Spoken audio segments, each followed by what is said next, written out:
परांगम चात्म विज्ञानाद अन्यत्र इति अवधारिताम इति न्यायेन ज्ञानस्य ज्ञेय शेषतया। कह रहे हैं कि ज्ञान हमेशा ज्ञेय का शेष होता है, इसलिए धर्म हेतुत्वाभावात्, धर्म हेतु बन नहीं सकता ज्ञान मात्र। कहने का अभिप्राय ये है यहाँ पर कि हम शब्द का प्रयोग ज्ञेय का बोध कराने के लिए कराते हैं, तो प्रधान जो है वहाँ पे ज्ञेय ही है, ज्ञान तो उसका शेष रूप है। यही लिखा है ना, ज्ञानस्य ज्ञेय शेषतया, ज्ञान ज्ञेय के शेष होने से धर्म हेतुत्वाभावः, केवल सम्यक ज्ञातत्व ये धर्म का हेतु नहीं बन सकता। दो पक्ष दिखाए हैं ना, ज्ञाने धर्मः आहुस्वित प्रयोगः, तो ज्ञाने धर्मः, इसमें तो अब दोनों पक्षों में हेतु दिखा रहे हैं पीछे से कि ज्ञाने धर्मः क्यों मानना चाहिए हमें। तो वो मीमांसा का न्याय दिखाया कि प्रथमम वा नियम्येत, कि या तो प्रथम के बारे में ही नियम कर देना चाहिए या अतिक्रमण करें तो कोई कारण होना चाहिए।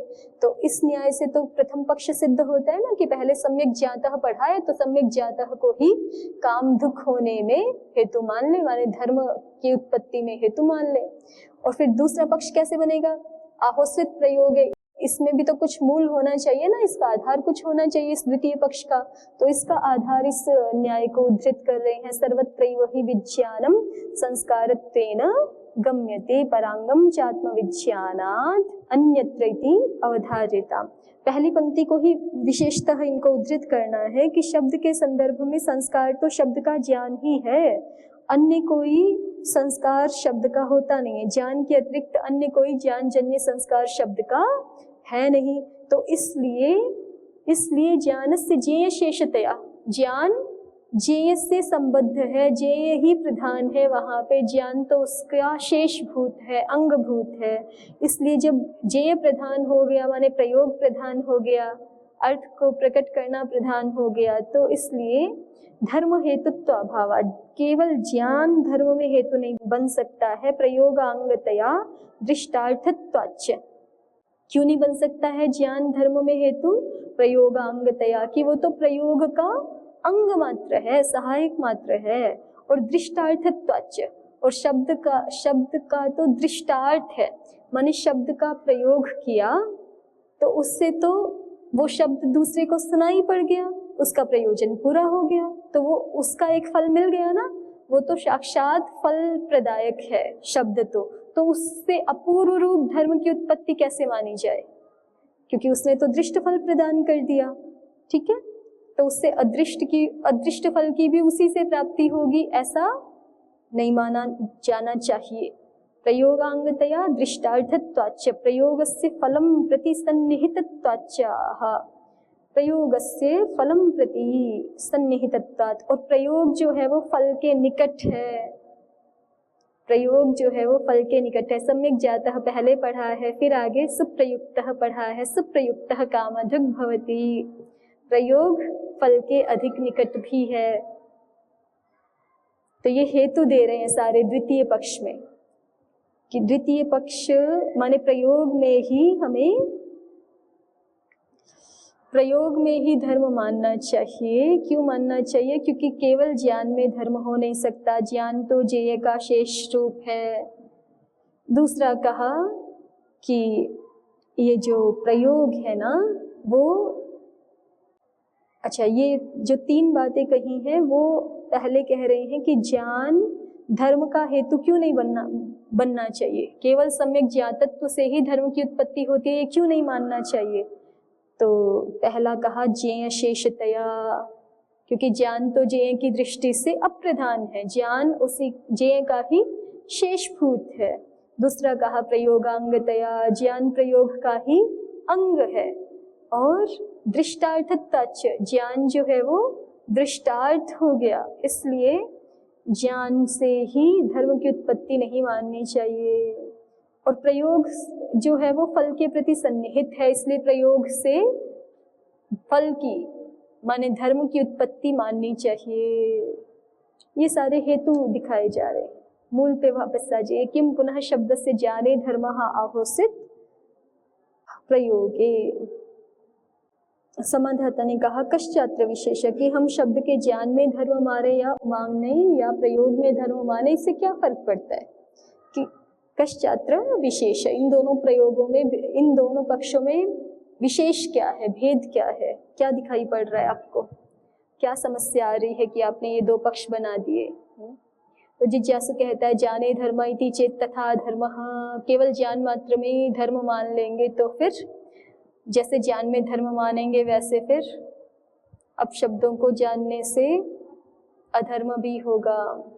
ज्ञाने धर्म इति चेत तथा धर्म प्राप्नोति, ज्ञान में यदि धर्म मानेंगे तो उसी प्रकार से हमें अधर्म भी प्राप्त हुआ करेगा। यो ही शब्दान जानाति अपशब्दान अपि असौ जानाति, जो शब्दों को जानता है वो अपशब्दों को भी जानता है। यथैव शब्द जाने धर्मः एवं अपशब्द जाने अपि अधर्मः। प्रदीपः जाने धर्मः इति चेदिति यथा श्लेष्मणः प्रकोपनं स्नेहद्रव्यं वृक्षं वायुः तथैहापि प्राप्तमिति भावः। ये हम पहले भी देख चुके हैं, उदाहरण भी। श्लेष्मा का प्रकोपन द्रव्य है स्नेह द्रव्य, और इसी तरह से वायु का प्रकोपन द्रव्य है वृक्ष पदार्थ। उसी तरह से यहाँ भी प्राप्त होता है। यथा मतलब वृक्ष जो पदार्थ है वो श्लेष्मा को तो नष्ट करेगा, और जो स्नेह द्रव्य है वो श्लेष्मा को बढ़ाएगा।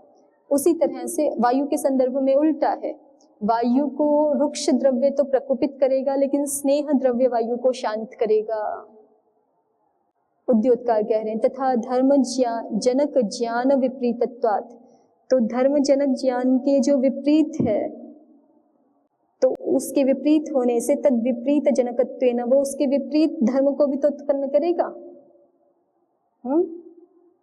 जैसे स्नेह द्रव्य श्लेष्मा को प्रकोपित कर रहा है और वायु को शांत कर रहा है। विपरीत श्लेष्मा का विपरीत है, कफ का विपरीत है वायु, तो उसको शांत कर रहा है स्नेह द्रव्य, और जो वायु के विपरीत श्लेष्मा है उसको बढ़ा रहा है। तो इसी तरह से यहाँ पे कह रहे हैं कि धर्म जनक ज्ञान विपरीतत्वात्, धर्म जनक ज्ञान के विपरीत जो ज्ञान है वो अधर्म का भी उत्पादक होगा ही। एक शब्द ऐसे हैं जो धर्म जनक ज्ञान को उत्पन्न कर रहे हैं, तो उन शब्दों से जो विपरीत शब्द हैं वो अधर्म जनक ज्ञान को उत्पन्न करेंगे। तो अधर्म जनक ज्ञान को उत्पन्न करेंगे तो उनसे अधर्म भी होगा। फिर पहले ही कह रहे हैं अधर्म जनक ज्ञान तथा धर्म जनक ज्ञान विपरीतत्वात् तद विपरीत जनकत्वेन अपशब्द ज्ञानाद अधर्म प्राप्तिर इत्यर्थः। अथवा भूयान अधर्मः प्राप्नोति भूयांसो अपशब्दः अल्पीयांसः शब्दः एकैकस्य शब्दस्य बहवो अपभ्रंशाः तद् यथा गौर इत्यस्य गावी गोणी गोता गोपो तलिका इत्यमादयो अपभ्रंशाः। ये जानते हैं आप। तो जिज्ञासु ने एक बात कही, समाधाता ने पूछा था ना कश्चात्र विशेषः, यदि हम शब्दों के ज्ञान में ही केवल धर्म माने या शब्दों के प्रयोग में ही धर्म माने, इन दोनों पक्षों में क्या विशेष है। तो जिज्ञासु ने कहा कि पहला पक्ष लोगे तो उसमें हमें ये समस्या दिख रही है, शब्दों के ज्ञान मात्र में यदि धर्म है तो शब्दों के ज्ञान के साथ साथ हमें अपशब्दों का ज्ञान भी हो ही जाता है, तो फिर हमें बहुत सारा अधर्म भी प्राप्त हो जाएगा। तो जिज्ञासु इसका और जिज्ञासु ही आगे बोल रहा है आचार्य नियमः आचार्य पुनर्ऋषिर नियमं वेदयते ते सुरा हेलयो हेलयति कुर्वन्तः परा बभूवुइति। और आचार में जो आचार के संदर्भ में वेद नियम बता रहे हैं, ऋषि का अर्थ है वेद। आचार्य पुनर्ऋषिर नियमं वेदयते, प्रदीप ने लिखा भी है, देखिए आचार्य इति प्रयोगे ऋषिरिति वेदः। आचार का अर्थ है प्रयोग, प्रयोग के संदर्भ में वेद नियम बताते हैं। माने जिज्ञासु ने दोनों बातों में कह दिया है, पहले पक्ष के बारे में कहा कि जाने धर्मः इति चेत् तथा धर्मः, और दूसरा कह रहे हैं कि प्रयोग में धर्म होता है, वो इससे हमें प्रतीत हो रहा है क्योंकि वेद आदि जो ग्रंथ हैं वो तो प्रयोग के विषय में नियम कर रहे हैं। वो कह रहे हैं कि प्रयोग में माने आचार के विषय में, प्रयोग के विषय में वो नियम कर रहे हैं कि प्रयोग नहीं करना चाहिए। प्रयोग करते हुए वो जो असुर पराजित हुए वो शब्दों के जानने से थोड़े, अशुद्ध शब्दों के जानने से थोड़े पराजित हुए, वो अशुद्ध शब्दों का प्रयोग करने से पराजित हो गए थे। सुरा हेलयो हेलय इति कुर्वन्तः पराबभूः। तो इस प्रकार के वेद नियम से हमें ये प्रतीति होती है कि शब्दों के प्रयोग से इसका मतलब धर्म होना चाहिए। अब शब्दों के प्रयोग से जब अधर्म उत्पन्न हो गया तो इसका मतलब शब्दों के प्रयोग से धर्म होना चाहिए। इससे दूसरे पक्ष की प्रतीति हो रही है। प्रदीपः आचार इति प्रयोगे ऋषिः वेदः उद्योतः प्रयोगे इति एवं च प्रयोगादेव अधर्मवद् धर्मोऽपीति ज्ञानाद् धर्मः इति वेद विरुद्धम् इति भावः। तो जिज्ञासु यहाँ तक आकर के क्या कह रहा है, एवं च प्रयोगादेव धर्मवद् अधर्मोऽपीति ज्ञानाद् धर्मः इति वेद विरुद्धम् इति भावः। तो इसलिए प्रयोगादेव अधर्मवद् धर्मोऽपि, प्रयोग से ही अधर्म के समान धर्म भी होता है।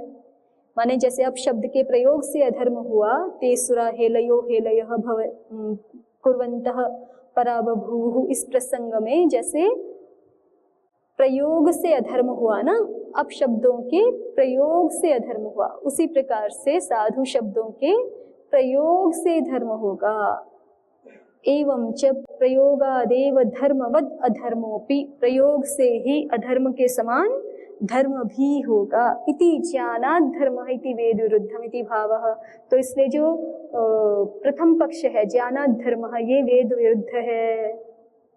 ठीक है, क्योंकि वेद ने तो ये नियम बताया है ना, ते सुरा हेलयो हेलयः इति कुर्वन्तः पराबभूः। तो जिज्ञासु ने ये अपनी बात कह दी दोनों पक्षों के संदर्भ में कि प्रथम पक्ष में हमें ये दोष दिखाई पड़ रहा है और दूसरे पक्ष में हमें प्रमाण दिखाई पड़ रहा है, ते सुरा हेलयो हेलयः, अर्थात हमें ऐसे प्रतीत हो रहा है कि प्रयोग से ही धर्म होना चाहिए। तो समाधाता कहता है कि ठीक है, फिर अस्तु तर्हि प्रयोगे, आपको ये दूसरा ही तो ठीक प्रतीत हो रहा है तो यही ले लो, प्रयोग से धर्म होता है ये मान लो। तो जिज्ञासु कहता है कि नहीं, हमें जो है इसमें भी दिक्कत है एक, क्या, प्रयोगे सर्वलोकस्य, यदि प्रयोगे धर्मः सर्वलोको अभ्युदयेन युज्येत। क्योंकि प्रयोग तो उसमें संस्कृत भाषा इस सब प्रयोग कर रहे थे, प्रयोग से यदि धर्म होता है तो सारा का सारा संसार ही उस धर्म से जो पुण्य प्राप्त होता है उससे युक्त हो जाएगा। सर्वलोको अभ्युदयेन युज्यते, क्योंकि प्रयोग तो सब कर रहे हैं ना, चाहे वो शब्दों को जानते हो चाहे नहीं जानते हो, माने उन्होंने व्याकरण आदि शास्त्रों के द्वारा शब्दों को जाना हो चाहे ना जाना हो, संस्कृत भाषा मातृभाषा है तो सारे लोग संस्कृत भाषा का प्रयोग कर ही रहे हैं।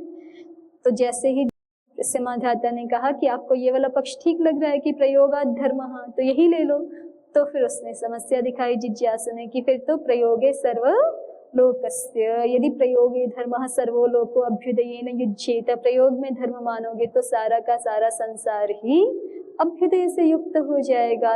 अभ्युदय से माने प्रयोग शब्द, उस साधु शब्द के प्रयोग से प्राप्त होने वाला जो पुण्य है उससे युक्त हो जाएगा।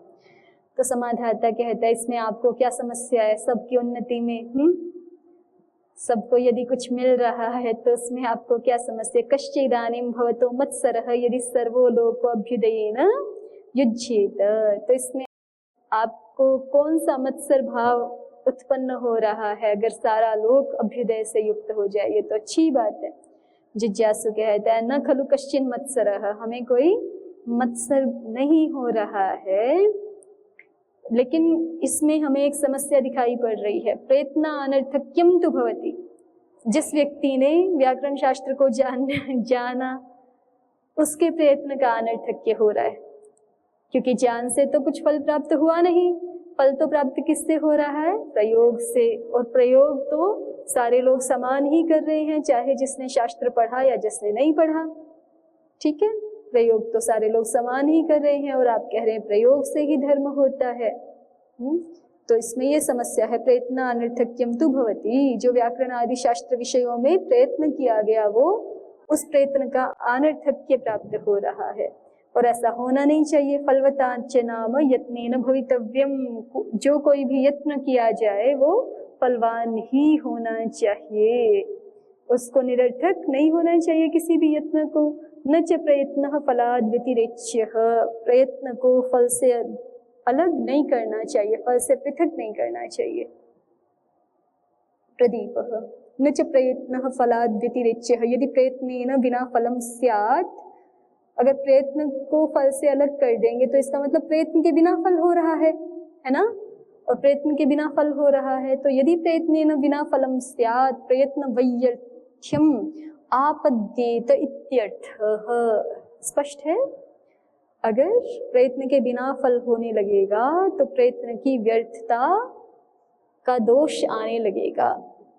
उद्योतः भाष्ये फलाद् व्यतिरेच्यः इति फलवद् वृत्त्यभाव प्रतियोगी न कार्यः। फलवत्, फलवत् कौन है? प्रयत्न। वो वृत्त्यभाव प्रतियोगी नहीं बनाना चाहिए, उसको प्रयत्न के अभाव का प्रतियोगी नहीं बनाना चाहिए। माने यत्न से ही फल होना चाहिए, बिना यत्न के फल नहीं होना चाहिए, कहने का अभिप्राय यही है। आगे बढ़िए। प्रयत्न वैयर्थ्यमिति व्याकरण अध्ययन विषयक प्रयत्न वैयर्थ्यम इत्यर्थ। स्पष्ट है? अब समाधाता कहता है ननु च ये कृत प्रयत्नास्ते साधीः शब्दान प्रयोक्ष्यन्ते अतएव साधीयो अभ्युदयेन योक्ष्यन्ते। कि व्याकरण अध्ययन जिन्होंने किया है, व्याकरण आदि शास्त्रों का, शब्द शास्त्रों का जिन्होंने अध्ययन किया है, उनके प्रयत्न का व्यर्थ क्यों होगा? ननु च ये कृत प्रयत्नाः, जो कृत प्रयत्न लोग हैं, ते साधीः शब्दान प्रयोक्ष्यन्ते, वो तो केवल जो लोक व्यवहार को जानने वाले मनुष्य हैं, उस सामान्य शब्दों को जानने वाले मनुष्य हैं, उनकी अपेक्षा वो और अच्छी प्रकार से शब्दों का प्रयोग करेंगे और अच्छे अच्छे शब्दों का प्रयोग करेंगे, उनका शब्द प्रयोग तो और अच्छा होगा। साधीः शब्दान प्रयोक्ष्यन्ते अतएव साधीयो अभ्युदयेन योक्ष्यन्ते, तो वो उनकी अपेक्षा और अधिक श्रेष्ठता से अभ्युदय के साथ युक्त होंगे। तो प्रयत्न वैयर्थ्य तो नहीं है। उद्योतः साधीयः, साधीय इति क्रिया विशेषणम, ये क्रिया विशेषण है। प्रयोक्ष्यन्ते साधीयः प्रयोक्ष्यन्ते, शब्दान साधीयः प्रयोक्ष्यन्ते ऐसे जुड़ेगा। तो कुछ पूछ रहे हैं? शास्त्र संस्कारवताम प्रभूत शब्द प्रयोग जन्य बहपूर्व द्वारा बहुतरा अभ्युदय युक्तम इत्यर्थः। कह रहे हैं कि शास्त्र संस्कारवताम, शास्त्र संस्कार को जो जानते हैं, लक्षणों को, सूत्रों को जो जानते हैं, उनका प्रभूत शब्द प्रयोग जन्य बहु अपूर्व द्वारा वो प्रभूत शब्द प्रयोग करेंगे, अधिक शब्द साधु प्रयोग करेंगे, तो उन प्रयोगों के द्वारा जन्य जो बहुत सारा अपूर्व है, उसके द्वारा वो बहुतर अभ्युदय युक्तत्व, उनका तो अन्यों की अपेक्षा अधिक अभ्युदय से योग हो जाएगा। तो प्रयत्न वैयर्थ्य वाली समस्या तो है ही नहीं। तो जिज्ञासु कहता है कि नहीं, व्यतिरेकोपि वैलक्ष्यते, कि इसमें जो आप बात कह रहे हैं ना कि जो शब्द संस्कार को अच्छे से जानते हैं वो शब्दों का प्रयोग भी और अच्छे से करेंगे, ऐसा हमेशा होता नहीं है। व्यतिरेकोपि लक्ष्यते, विपरीत भी देखा जाता है। दृश्यन्ते हि कृत प्रयत्नाश्च अप्रवीणाः अकृत प्रयत्नाश्च प्रवीणाः। ठीक है? सारे वैयाकरण अच्छे वक्ता भी होते हैं ऐसा कोई जरूरी थोड़े नहीं ना। तो वो वैयाकरण तो बहुत अच्छे हैं, लेकिन उनको बोलने के लिए खड़ा करें तो शायद कुछ भी ना बोल पाए, ऐसा भी तो होता है। तो उसी बात को कह रहे हैं कि व्यतिरेकोपि वै लक्ष्यते, उल्टा भी देखा जाता है, विपरीत भी देखा जाता है। दृश्यन्ते हि कृत प्रयत्नाश्च अप्रवीणाः, जो कृत प्रयत्न है शास्त्र के विषय में वो भी शब्दों के प्रयोग में अप्रवीण देखे जाते हैं। और अकृत प्रयत्नाश्च प्रवीणाः, जिन्होंने शास्त्र विषय में प्रयत्न नहीं किया है लेकिन वो लोक भाषा के प्रयोग में बहुत प्रवीण भी होते हैं, ऐसा भी देखा जाता है। तो तत्र फल व्यतिरेकोपि स्यात्, तो फिर फल व्यतिरेक होगा ना। और जो हम पहले दोष दिखा रहे थे कि व्याकरण शास्त्र में जो उसने पुरुषार्थ किया है उसका तो फिर उसको कोई फल ही नहीं मिला, तो वो समस्या आएगी। प्रदीपः व्यतिरेकः इति परिहासः, परिहास कर रहे हैं कि उल्टा भी तो देखा जाता है, ऐसा नहीं होता हमेशा कि जो शब्दों को अच्छे से जानता है वो उनका प्रयोग भी अच्छे से ही कर लेगा। उद्योतः भाष्ये तत्र फल व्यतिरेक इति कौशल व्यतिरेकवत् फल व्यतिरेकोऽपि स्यादिति। कौशल का व्यतिरेक जैसे देखा जा रहा है, कौशल का व्यतिरेक देखा जा रहा है ना, शब्द संस्कार को तो अच्छे से जानते हैं लेकिन शब्द प्रयोग उतने अच्छे से नहीं कर पा रहे हैं। तो जैसे कौशल का व्यतिरेक देखा जा रहा है वैसे फल का भी व्यतिरेक होने लगेगा। इति तस्य व्याकरणाध्ययनम व्यर्थमेव स्यादिति भावः। तो यदि आप शब्द प्रयोग के द्वारा ही धर्म की उत्पत्ति स्वीकार करेंगे, शब्द प्रयोग का ही धर्म प्रदायकत्व स्वीकार करेंगे तो व्याकरणाध्ययन का व्यर्थत्व होने लगेगा, वो निष्प्रयोजन सिद्ध होने लगेगा, निष्फल सिद्ध होने लगेगा। तो समाधाता कहता है एवं तर्हि नापि ज्ञाने एव धर्मः नापि प्रयोगे एव। तो समाधाता कहते हैं कि अच्छा चलो ये दूसरा पक्ष मान लेते हैं हम कि नापि ज्ञाने एव धर्मः, यानी तीसरा। ये तो जिज्ञासु ने कहा ही नहीं था ना, उसने तो केवल दो पक्ष रखे थे, शब्द से ज्ञाने धर्मः आहुसित प्रयोगे। तो समाधाता ने पहले तो कहा कि आपके अनुसार प्रयोग में धर्म मान लेते हैं, और जब जिज्ञासु ने समस्या दिखाई है कि प्रयोग में धर्म मानने से समस्या हो सकती है तो समाधाता कहते हैं कि अच्छा फिर ये पक्ष मान लीजिए, नापि ज्ञाने एव धर्मः नापि प्रयोगे एव। न केवल ज्ञान से धर्म होगा और ना ही केवल प्रयोग से धर्म होगा, माने एकाकी रूप से ना प्रथम पक्ष ना द्वितीय पक्ष। तो फिर जिज्ञासु कहता है किम तर्हि, तो फिर किससे धर्म होगा। समाधाता ने कहा शास्त्र पूर्व के प्रयोगे अभ्युदयस तत्तुल्यम वेद शब्देन। शास्त्र पूर्व के प्रयोगे अभ्युदयः, शास्त्र पूर्वकम यह शब्दान प्रयुङ्क्ते सो अभ्युदयेन युज्यते। शास्त्र के ज्ञान पूर्वक जो शब्दों का प्रयोग करेगा ना, शास्त्र पूर्वकम यह शब्दान प्रयुङ्क्ते माने शास्त्र को पढ़ा है, उससे शब्दों को जाना है, और फिर जो शास्त्र ज्ञान पूर्वक उन शब्दों का प्रयोग करेगा सो अभ्युदयेन युज्यते, वो अभ्युदय से युक्त होगा। तत्तुल्यम वेद शब्देन। और ये जो हम बात कह रहे हैं ये वेद शब्द की अनुकूलता से कह रहे हैं, माने वेद श्रुतियां भी इस अर्थ मूलक प्राप्त होती हैं। जो हम बात कह रहे हैं उस हमारे कही गई बात का अनुमोदन वेद शब्द भी करते हैं। वेद शब्दापि एवं अभिवदन्ति, वेद शब्द भी ऐसा कहते हैं। क्या कहते हैं, यो अग्निष्टोमेन यजते यह उच्चैनम एवं वेद। जो अग्निष्टोम से यजन करता है और जो अग्निष्टोम को जानता है, दोनों जानना भी और उस क्रिया को करना भी, वो अग्निष्टोम के फल से युक्त होता है। तो जैसे वहां है कि अग्निष्टोम को जाने भी और उसको करे भी, उसके द्वारा यजन भी करे, वो अग्निष्टोम के फल से युक्त होता है। ऐसे ही शब्दों को जो ठीक से जाने भी शास्त्र पूर्वक और फिर शब्दों का साधु प्रयोग भी करे, वो धर्म से युक्त होता है, अभ्युदय से युक्त होता है। इसी तरह से यो अग्नि नाचिकेतम चिनुते य उच्चैनम एवं वेद। जो नाचिकेत अग्नि को ठीक से जानता भी है और उसका चयन भी करता है, वो उसके फल से युक्त होता है। तो जैसे वेदों में कहा है वैसे ही यहाँ शब्दों के विषय में समझ लीजिए, जो शब्दों को ठीक से जानता भी है और उसका प्रयोग भी करता है, वो धर्म से युक्त होता है। प्रदीपः तत्तुल्यमिति वेदः शब्दो यस्य अर्थस्य स वेद शब्दः। वेद शब्द है जिस अर्थ का, उस अर्थ को हम यहाँ पर वेद शब्द कह रहे हैं। तस्य यथा ज्ञात्वा अनुष्ठानम तथा शब्दानामपि प्रकृत्यादि विभाग ज्ञान पूर्वकः प्रयोगः इत्यर्थः। उस वेदार्थ को जैसे हम जान करके फिर उसका अनुष्ठान करते हैं, उसी तरह शब्दों को भी प्रकृत्यादि विभाग पूर्वक जान करके फिर उसका प्रयोग करना, उससे धर्म होता है। उद्योतः शास्त्र पूर्वके इति व्याकरणाध्ययन पूर्वके इत्यर्थः। तत्र वेदांगत्वाद् एतद् व्याकरणाध्ययन पूर्वक प्रयोगे एव धर्म इति प्रामाणिकः। वेदांगत्वाद् एतद्, वेदांग होने से, व्याकरण शास्त्र के वेदांग होने से इस व्याकरण के अध्ययन पूर्वक प्रयोग में ही धर्म है, ऐसा प्रामाणिक जन कहते हैं। वेदः शब्द इति वेदः बोधकः इत्यर्थः।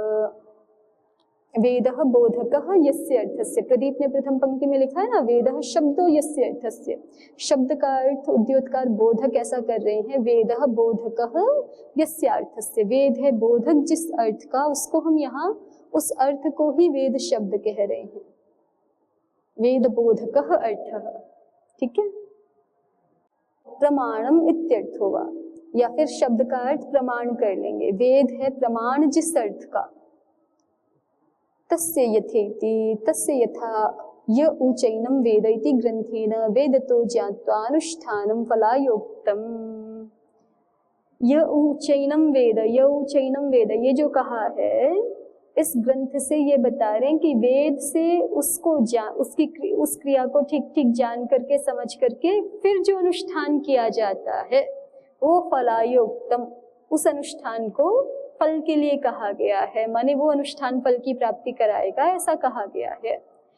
तथा अस्यापि शास्त्र ज्ञान पूर्वक प्रयोगः फलाय, उसी प्रकार से यहाँ भी शास्त्र ज्ञान पूर्वक प्रयोग फल के लिए होगा। इति एकः शब्दः इत्यादिना उक्तम इत्यर्थः, ये बात एकः शब्दः सम्यक् ज्ञातः सुप्रयुक्तः स्वर्गे लोके कामधुग् भवति इत्यादि वाक्यों के द्वारा कही जा रही है, ऐसा समझना चाहिए। अब अपर आह तत्तुल्यम वेद शब्देन इति, अब इसकी दूसरी व्याख्या करेंगे। तत्तुल्यम वेद शब्देन की एक व्याख्या हो गई, इसकी दूसरी व्याख्या करेंगे, इसको हम आगे देखेंगे। अद्वैतावदेव। ओम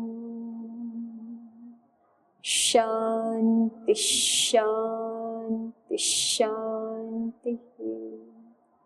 ओम श्री परमात्मने नमः।